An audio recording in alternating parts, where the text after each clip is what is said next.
Back here live on MSNBC, the place for politics. I'm Peter Alexander. Pennsylvania Congressman Joe Sestak is the state's Democratic nominee for Senate, having defeated Arlen Specter, the man the White House wanted after Specter left the GOP last year.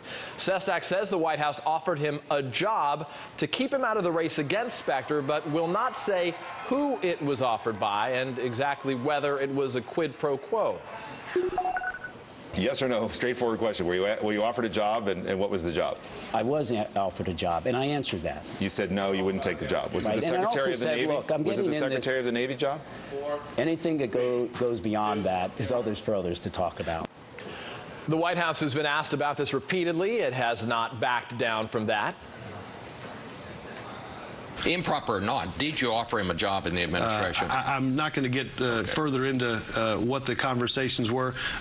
People that have looked into them assure me that they weren't inappropriate in any way. At this point, it does seem as if we don't have the full story. Why not? Look, I'm telling you what I know. What I know is that it has been looked into, and the folks who have looked into it here say that nothing inappropriate happened, and that's what I believe.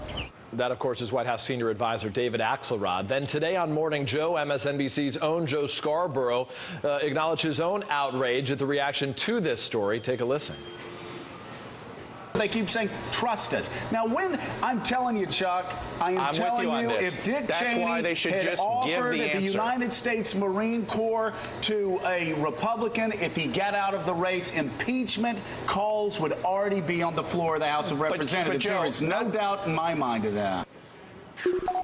Congressman Issa is a Republican from California and chairman of the Energy and Commerce Subcommittee that is part of the Government Reform Committee. Congressman, we appreciate your time today.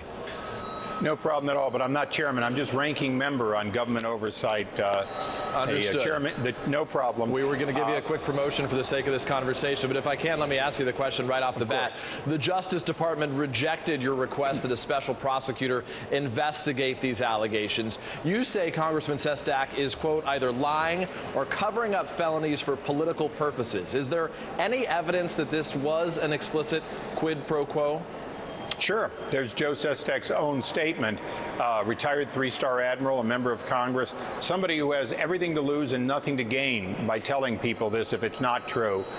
You know, my personal belief is he's telling the truth, and the administration, little by little, is realizing they're going to have to answer this, even if Attorney General Eric Holder is unwilling to do his job. Given the fact that the Department of Justice has nixed this special counsel effort by you, what is the next move? What do you do next?